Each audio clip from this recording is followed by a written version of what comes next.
교사회 운영에 관한 부분에 있어서 좀 여쭤보고 싶은데요. 특히나 조원솔대 성당은 중고등부 교사들이 굉장히 많은 것으로 알고 있습니다. 사실은 다른 본당들의 굉장히 큰 부러움이죠.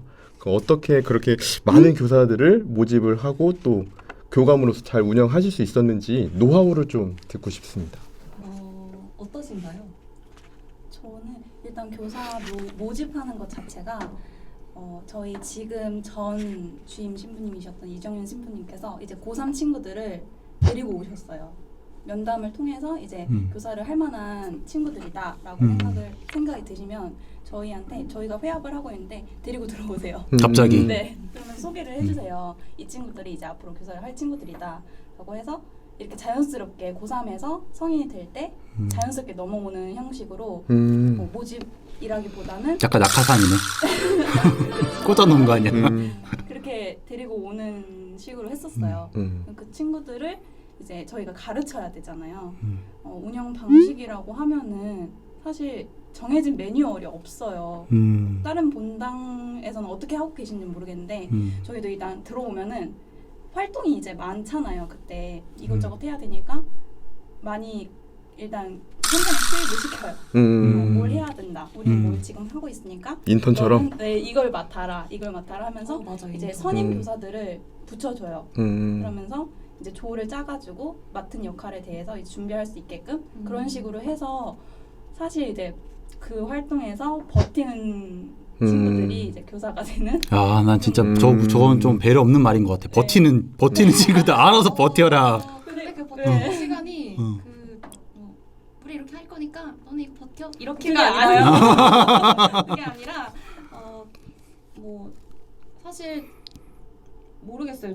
제가 계속 생각을 많이 하게 되는 것 같아요. 내가 처음에 들어왔을 때 어땠지? 약간 이거를 좀 많이 생각을 하는 것 같은데 뭐 사람마다 성향 차이도 있고 어쨌든 우리는 그 친구들과 같이 가야겠다는 마음으로 해야 되잖아요. 사실 저희도 많은 인원이 좋지 적은 인원끼리 했던 사람들끼리만 하면은 좀 힘든 부분이 계속 생겨다 보니까 이제 최대한 첫 번째는 그 친구들이 나가지 않게 진짜 좋은 것 같아. 그렇게 하는 게. 않게.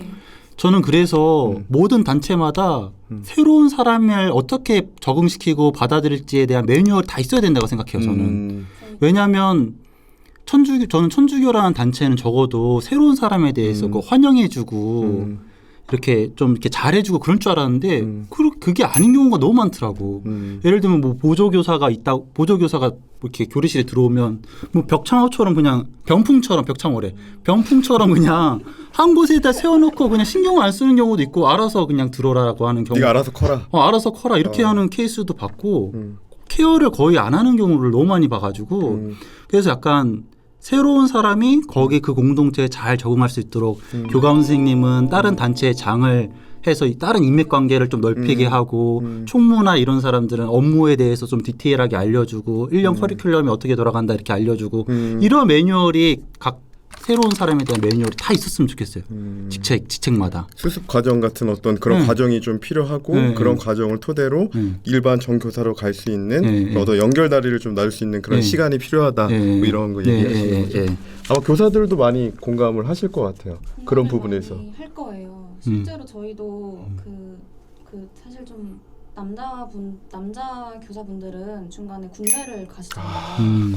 그게 좀 그 사이에 이제 저희도 1, 2년 차 하신 분들이 그 밑에 친구들을 이렇게 좀 연결을 같이 시켜주고 부드럽게 같이 올라갈 수 있게끔 하는 그런 역할을 해줘야 되는데 자꾸 중간이 비다 보니까 자꾸 위로 올라가는 연차가 많은 선생님들이 신입을 계속 이제 받아줘야만 하는 그런 상황이 생기더라고요. 어쩌다 보니까. 그래서 그 과정에서 서로 지치죠, 아무래도.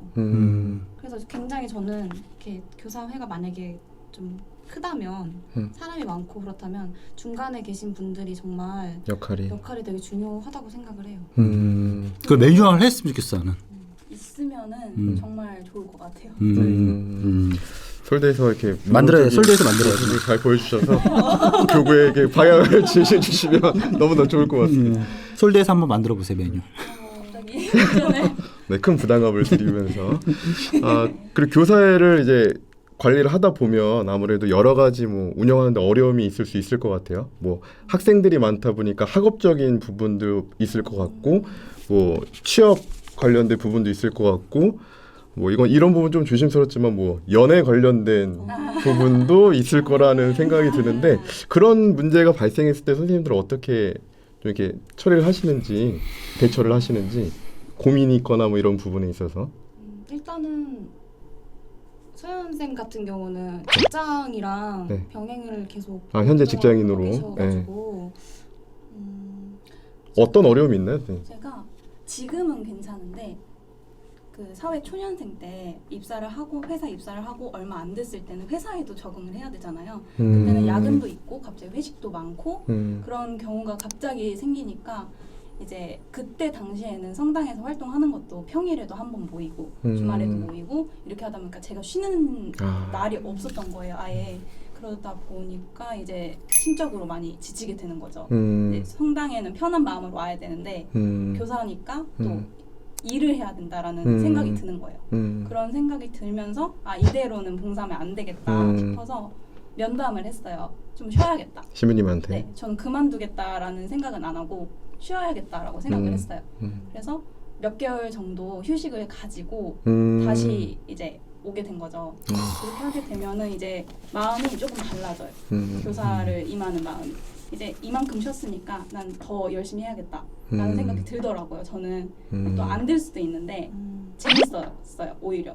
휴식 기간을 보니까. 두고 네. 다시 또 교사를 하다 보니까. 저만의 시간을 가지고 회사도 어느 정도 적응을 하고 좀 여유가 생기니까 이제 성당 활동에 대해서도 좀 집중을 할 수 있고 좀 부담감이 덜했다고 해야 되나? 그런 게 많았었어요. 그래서 좀 만약에 취업이나 결혼이나 뭐 연애나 뭐 학업이나 이런 거에 대해서 너무 성당 활동하는 게 부담이 된다라고 느끼시면은 저는 좀 쉬는 거를 그만두지 않고. 네. 휴식을 가지는 걸 추천하는 일정 기간 네. 뭐 이렇게 뭐 한 달, 두 달 이런 식으로. 사실 이제 힘들다 보면 그냥 그만하고 싶다 이런 마음이 많이 들잖아요. 좀 쉬는 게 정말 좋은 것 같아요. 저 갑자기 궁금한 게 생겼는데 제가 알고 있는 교사 지인들을 보면 꼭 그만두면 다 냉담하고 있더라고. 맞아요. 그거 왜 그러는 거예요 도대체? 보통 뭐 그만두더라도 그냥 일반 신자로서 생활하면 되는데 교사는 이상하게 그만두면 아예 그냥 냉담을 하게 되더라고요. 아예. 그거 왜 그런 것 같아요 그거는? 냉담을 한다는 것 자체가 저는 그 봉사를 그만두는 이유에 따라 다른 것 같아요. 사실 정말 여유가 없어서 그만을 두면 성당 나오는 것 자체가 이제 시간을 내야 되다 보니까 여유가 없으면 또 안 나오게 되는 것 같고 그렇게 냉담을 쭉 하게 되는 것 같고 몸이 편해지니까요. 안 나오면 네. 이렇게 안 나오는 것 같고 만약에 거의 대부분이 시간이 없어서 그만두시는 걸로 저는 알고 있거든요. 근데 저는 그러니까 이 얘기를 왜 하냐면 선생님 같은 케이스가 진짜 드문 케이스게 그만둔 게 아니라 잠깐 쉬어서 교사로 복귀한 거잖아요. 근데 보통은 그런 경우가 생기면 그만두고 냉담을 하는 경우가 보통 많이 발전되는데 저는 이유가 성당이 싫어서 쉬고 싶은 그게 아니었고 정말 주말 동안 회사에서 정말 이게 고생을 했던 거를 쉬고 싶은 마음뿐이었거든요. 사실. 그래서 이 회사 외에 다른 일을 뭔가 집중을 한다는 것 자체가 불가능하다고 생각을 해서 저는 쉬겠다라고 했던 거고 사실 근데 그것도 한두 달만 쉰다고 얘기를 했었는데 6개월을 쉬었어요. 제가 쉬다 보니까 좋죠. 네, 좋더라고요. 그럴 것 같았어. 쉬다 보니까 너무 편하니까 저 좋았는데 그거예요. 주일만 되면은 안 나가도 되나? 이런 생각이 자꾸 드는 거예요. 쉬는 동안에도. 갈등이 생기죠. 자꾸 다른 교사들은 잘하고 있나? 나 없이 잘하고 있나? 잘하고 뭐 있지. 하고 있나? 네, 잘하고 있었죠. 뭐 하고 있는지 궁금한 거예요. 이때쯤 되면 뭘 할 텐데 라는 생각이 드는 거예요. 그러면서 그때 준비하는 과정에서는 힘들지만 하고 나서는 되게 뿌듯하잖아요. 그런 걸 다시 느껴보고 싶은 거죠. 사실 이제 기웃기웃하기도 하고 쉬는 동안에도 교사들 지금 하고 있는 교사들한테 연락해서 지금 뭐 하고 있냐, 잘 하고 있냐, 막 이러면서 좀 저는 많이 궁금해했어요. 그래서 사실 뭐 복귀한다는 것 자체가 고민은 많이 했었어요. 그게 그거였어요. 저는 교환을 준비하는 것 자체가 평일에 모여서 교환 쓴 거를 발표를 하고 그거를 매주 했었어요. 매주 하나씩 교환을 쓰다 보니까 대단하다. 그게 너무 부담이 되었던 거예요. 우리 신부들도 요거 못 하는데 그렇게 하라고. 저는 안 할 것 같아요. 너 뭐? 네, 그래가지고 제가 회사에 다니면서 그거를 하려고 하다 보니까 지쳐서 쉬겠다라고 한 건데 그것도 많이 컸던 것 같아요. 그 변화가 있었어요. 교환 준비 자체가 평일 회합을 아예 없애고 교환도 없앴었어요. 그때는 제가 다시 복귀했을 당시에. 그때 이제 성경 통독으로 바뀐 거예요. 교환을 따로 준비할 네, 필요가 네. 없었구나. 아예 교환 준비를 안 했었어요. 그래서 아무것도 안 할 거다. 제대로 쉴 수 있는 어떤 기간이 주어진 네, 거네. 그래서 전 네 하겠습니다. 교환 준비 안 하면 하겠습니다라고 해서 좀 부담을 더니까 오히려 더 좋더라고요. 저는 복귀를 하고 나서 아 복귀하길 잘했다라는 생각을 했었어요. 그럼 그때부터 지금까지 쉬지 않고 계속해서 네. 유지하고 계시는 거예요? 그때 그 힘으로? 네, 그래서 좀 주변에 저 말고 안 쉬었던 교사들이 있잖아요. 그 교사들이 저랑 똑같이 힘들어하는 상황이 있어요. 여유가 없어서 너무 부담이 돼서 이런 식으로 고민을 하게 되면은 저는 좀 쉬어보라고, 쉬어보라고, 휴식을 가져보라고 얘기를 하는 편이에요. 저도 쉬답니다. 아 진짜 쉬는 기간이 되게 중요하구나. 그러니까 약간 쉬는 교사, 약 중간에 쉬고 복귀하는 교사들은 오래 가는데 쉬지 않고 계속 일만 하다가 지치는 스트레스가 극도로 가면 그만둬 버리고 냉담하는구나 그냥. 힘들다라고 생각을 하니까 힘들다라고 생각하면 냉담을 하는 거예요. 그러니까 저도 본당에서 면담을 하다 보면 이런 케이스를 되게 많이 듣게 되는데 사실은 성당에 일적으로 신앙생활을 위해서 왔는데 이게 마치 일처럼 느껴지다 보니까 그때 쉬게 해야 네, 되는 그때는 거야. 쉬게 해야 되지 않을까. 네, 그 부분도 매뉴얼에 같이 펴주시면 감사하겠습니다.